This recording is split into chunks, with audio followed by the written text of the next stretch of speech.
What is up, everybody? My name is Orion Tech Tips, and in today's video we will be discussing the Pixel 4a. So I will be deciding if it's worth it, what specs it has, and pretty much all the information that you guys need to make a decision if you do want to pick up this phone. So as you know, the mid-range to budget phone line, or phones are definitely, there's a lot of competition. So of course with the Pixel 3a, now the iPhone SE, Pixel 4a, OnePlus Nord are the phones that we covered, and of course there are many more, such as the Pocophone F2, which I meant to cover but then I just completely forgot to. Okay, so, and of course I will be doing a comparison with this phone against other phones, its price. So okay, let's get into it. So to start with, this is a $350 phone, and it only has one size, so that's 5.8 inches. I know the other Pixel 3a had two sizes. This one only has one size. I mean, if you want the Pixel 4 XL, like, there are two sizes of the Pixel 4 line. So 5.8 inch 1080p OLED display, 343 pixels per inch, so that's not a bad display. 1080p, 60 hertz, not as good as something like the OnePlus Nord,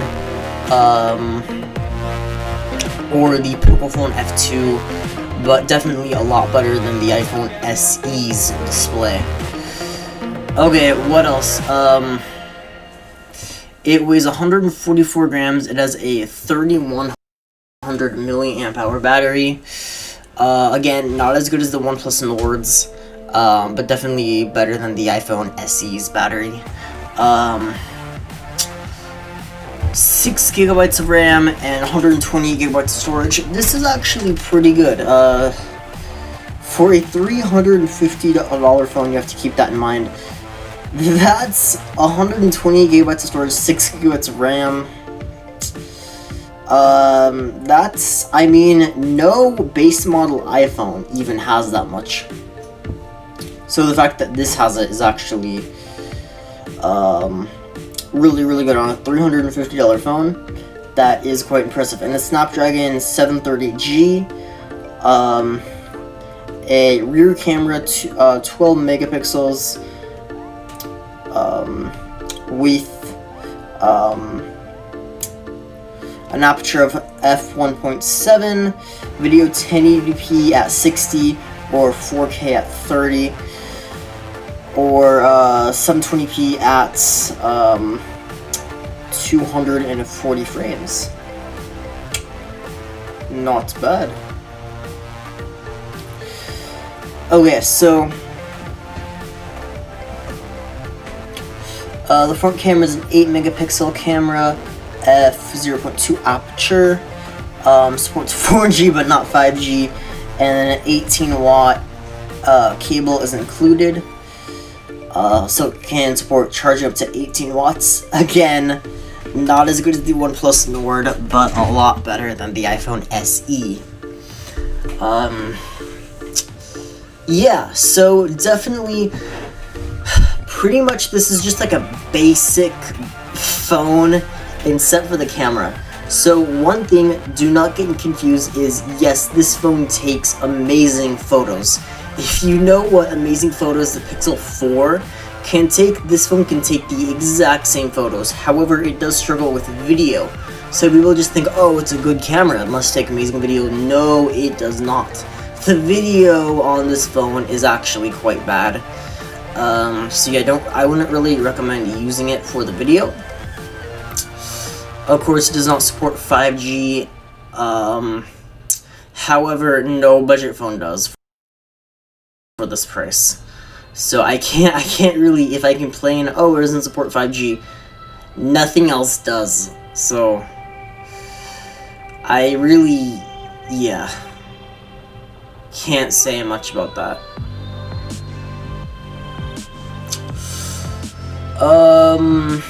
Yeah, on another note, so in terms of display, this is actually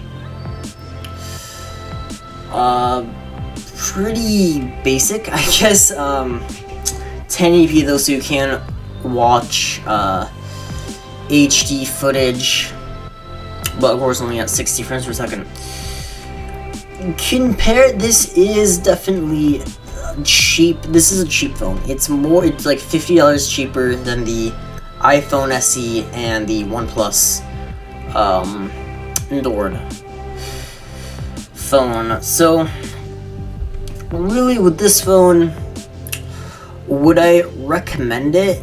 Yes, I would. If you're looking for an amazing camera for photos, then this really is the best that you'll find. However, there's competition at this price. There really is a lot of competition. So this is the best phone for taking photos. Really, pretty much ever. So like, even this pretty much is the same phone or the same camera as the Pixel 4. But everything else, like the high refresh rate display, high resolution, the chipset, all of that stuff, it's toned down from the Pixel 4. Definitely. The other thing that I am concerned about is the pretty much like the processor or the speed of the phone. This is not a fast phone. You will definitely notice some delay in the phone. And yeah, that's pretty much just because it doesn't really have an up-to-date chipset. The OnePlus Nord, I would say, if you're going for speed, OnePlus is all about speed. So go with that phone if you just want a really, really fast phone and you don't care about anything else. These really,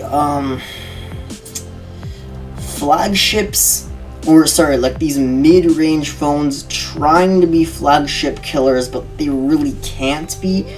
They're always missing something. They always have something amazing. Pretty much what I see about it. They always have something amazing, but then they're cutting other stuff. So for example, for this phone, it has a really great camera, but everything else is bad to okay. The OnePlus, it's a fast phone, but pretty much everything else, like the camera, has a really good chipset, but everything else, it has a bad screen, it has a bad battery, doesn't have a very good camera, it doesn't really have any features, it can't charge very fast, it only supports 5-watt fast charging, or 5-watt wireless charging, sorry. And yeah, so, and then the Pocophone F2 has a 120Hz display, but everything else is not very good. So, you know, in pick and choose, personally, I do think it's worth $350. It's not a very expensive phone. So, can I recommend it? Yes, I can. However, just know the competition, what this is going against. Yeah, that's really all I can say. Another thing I want to do is compare this against old flagships, because there are definitely older flagships, like some older Pixel phones, older Samsungs, older iPhones, that are about $350 if you buy them used or refurbished. You can't buy them new though. So, yeah. Alright, so anyway, that's about it. Like this video, subscribe if you haven't already, comment down below if you're getting this phone, why not, what other phones I should review or compare against, and I will do that. Okay, Until next time, peace out. Just not very good at all. The iPhone